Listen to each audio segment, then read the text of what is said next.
Bonjour à tous, j'espère que vous allez bien. Pour cette dernière édition des mots d'Anouk pour l'année 2021, j'avais envie de vous présenter une écrivaine qui m'a véritablement séduite, alors que je la connaissais déjà depuis longtemps, mais je restais toujours un petit peu à distance. Il s'agit de Joyce Carol Oates, qui nous livre son dernier roman, publié aux éditions Ray, qui s'intitule La nuit, le sommeil, la mort et les étoiles. C'est un véritable pavé de 950 pages, mais j'ai été conquise. Alors, tout le monde la connaît. D'abord, elle est mondialement connue, et puis elle est surtout connue aux États-Unis parce qu'il s'agit bien entendu d'une femme de lettres américaine. Elle est dramaturge, elle est essayiste, elle est poète, elle a même écrit des romans policiers sous des pseudonymes tels que Rosamund Smith et Lauren Kelly. Et c'est vrai qu'elle est de la trempe d'un Philip Roth, d'un John Updike, d'un Norman Mailer ou même d'un Saul Bellow. Pourtant, il y a toujours quelque chose qui cale. Elle ne connaît pas tout à fait le même succès que ses personnages. Alors il faut savoir que l'univers de Joyce Carol Oates est très particulier puisqu'elle parle souvent d'enfants martyrisés, d'ados criminels, de kidnappeurs, d'assassins, de terroristes, de violeurs. Bref, c'est une faune particulière qui hante justement les livres d'Oates, qui colonise tout son univers romanesque en famille maudite. Et donc dans son dernier roman pourtant, elle parle d'une famille tout à fait normale, dont elle va bien sûr décortiquer les troubles et la psyché la plus profonde. Et là-dedans, elle excelle comme ses contemporains. Et elle va nous raconter une histoire qui finalement peut nous arriver à tous et nous arrivera à tous, mais qui est intéressante dans la façon dont elle traite justement de la psychologie de ces personnages. Alors, il s'agit là d'une histoire à peu près, somme toute banale, d'une famille américaine composée de 5 enfants devenus adultes et d'un couple, Jessalyn, la femme, l'épouse idéale, et son mari qui est un homme blanc retraité, un homme respectable, il s'appelle John Earl McLaren, qui a fait une belle carrière, et qui va s'interposer entre la police et un jeune homme indien qui va se faire tabasser sur l'autoroute. Et donc lui va s'arrêter, il va vouloir aider cet homme, et lui-même va connaître des violences policières et il va terminer tabassé et même tué par la police.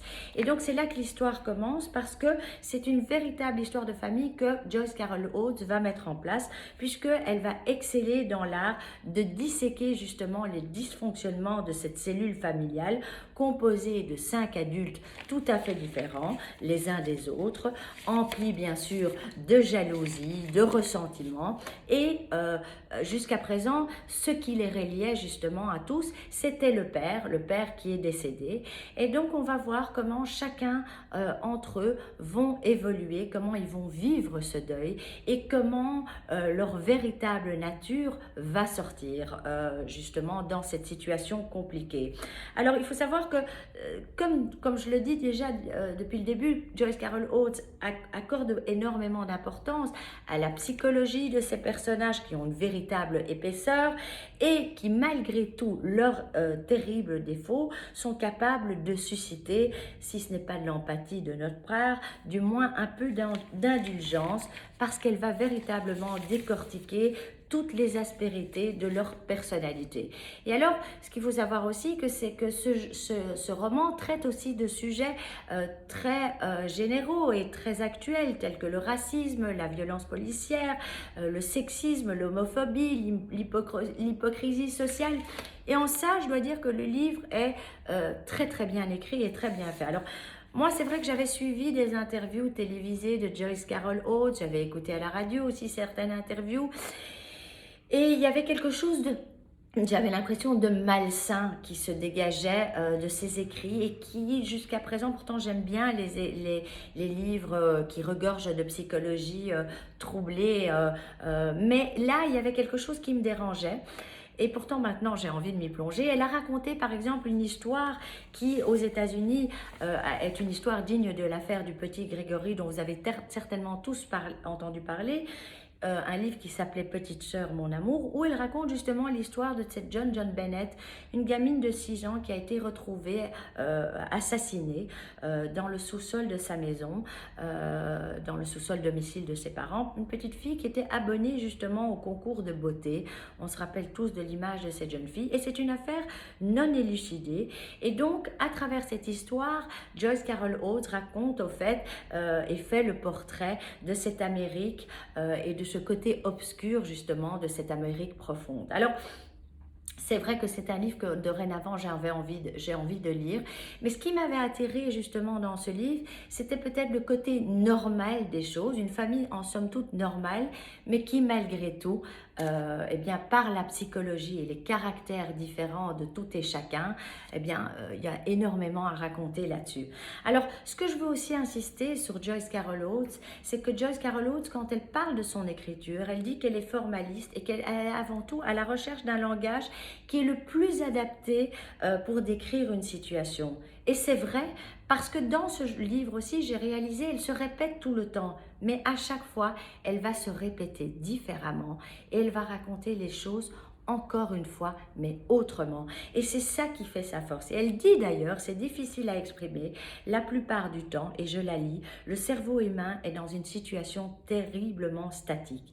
Il est finalement très peu actif et dès que vous le confrontez à quelque chose à regarder, votre cerveau commence à devenir vivant.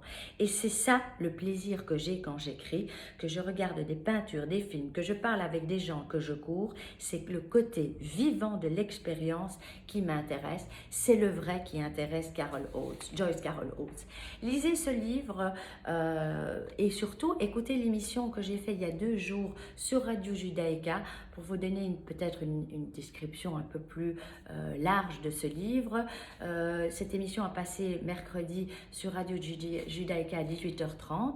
Elle repassera sur Radio Judaïka 90.2 FM dimanche à 20h et vous pouvez bien sûr la télécharger sur mon podcast en vous abonnant au site www.lesmotsdanouk.com. Je vous souhaite des belles fêtes, une belle fin d'année et on se retrouve le 12 janvier pour bien entendu des nouvelles aventures et des nouveaux livres surtout. À très bientôt.